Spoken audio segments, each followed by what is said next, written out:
Members of the National Council of Muslims held a news conference today calling on the government to take action to combat Islamophobia and racism.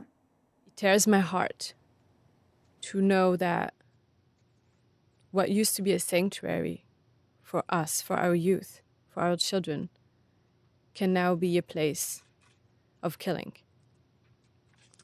So I would like to urge our ministries, our government, to support the creation of a mandatory course on xenophobia, Islamophobia, anti-Semitism, anti-Black racism, because this is at the root that we can tackle the ignorance that triggers all these crimes. The group is also calling for action at the municipal and provincial level to combat systemic racism and training for police officers in bias-neutral policing. Joining me now from Ottawa with more on this is Amira, Elghawaby, Communications Director for the National Council of Canadian Women, of Canadian Muslims. Good morning. Welcome to our program. Good morning, Marcia. So we heard a bit of the message there. Tell us more about what you and your colleagues want to send to not just the government, but to Canadians across this country. Marcia, I think what we've been going through in the past 10 days is really sharing this very sad moment of mourning the loss of, 6 lives, 6 fathers, 6 community members who were so tragically gunned down in a place of worship. And as we've been sort of sharing and mourning in this moment with fellow Canadians, we've actually received so many questions. What do we do? How can we sort of combat the type of hatred, the Islamophobia that may have, led an individual to do such a horrific act, a horrific terrorist and hate crime? So in sort of thinking about that with, community members across the country, we realize that this is the moment to sort of reinforce what many of us have been saying previously, but now there's a collective will, there's a political will to put some action. And some of that was discussed today at all 3 levels of government, at the municipal, the provincial, and the federal government. There are actual concrete steps we can take to prevent such a horrific event, hopefully from ever happening again, but as well as addressing systemic discrimination and racism. Okay, so let's talk about those measures. What does that action look like?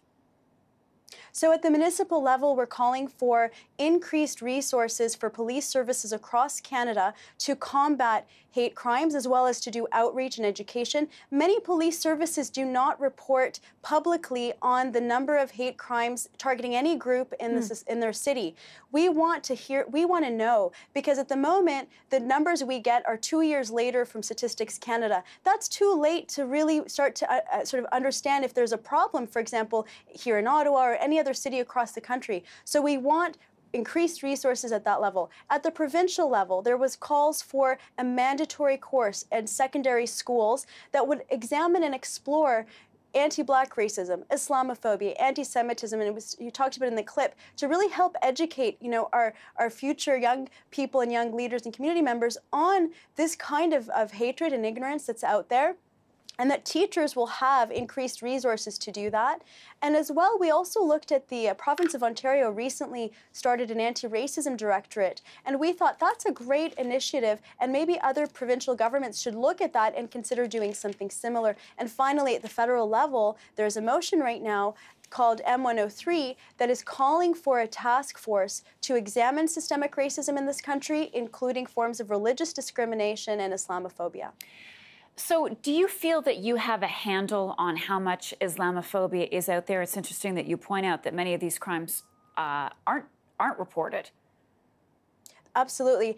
Well, at our organization, we do receive hate crime incidents, and we do sort of keep track, and we can corroborate with Statistics Canada that indeed there is a rise. In fact, in the past 3 years, we've seen a doubling of hate crimes against Canadian Muslims. And in Quebec in particular, for example, of all religious groups targeted, Muslims in Quebec have been the most targeted group. So we do already have some sense of the extent of the issue, but not a full picture.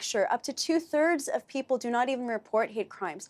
So we're trying to get a better understanding, but in the meantime, we have, along with many other organizations, have seen that there are some concrete steps to help us get a better handle, as well as help us sort of combat it and ensure that our communities are safe for everyone. So you point out the province of Quebec, where, of course, the attack took place. What are your thoughts then on the whole issue about religious headgear being back in the news and debated in the legislature? Well, I mean, I think that it's important in our society that there is freedom of speech and we have a chance to debate and discuss issues. That's very important, and that's a cornerstone of a democracy.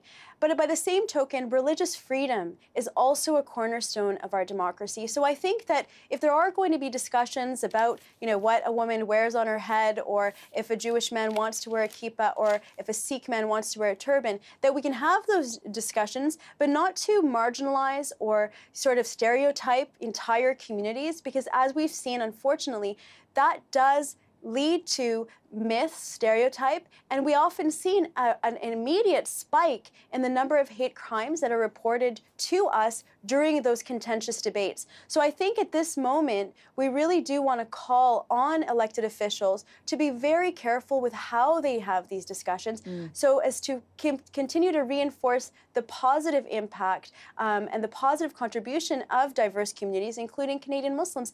And finally, I should say that we're really hoping that the federal government will create a national day of remembrance and action on Islamophobia every January 29th, so that we can continue to have these discussions. The biggest fear is that, a week after this horrible act, act, that people will forget the urgency of the moment, and we want to keep remembering that that this is an issue for all of us. Okay, thanks for articulating all of this. We appreciate your time, Amira Elghawaby. We'll be talking to you again. Appreciate it. Thanks, Marcia.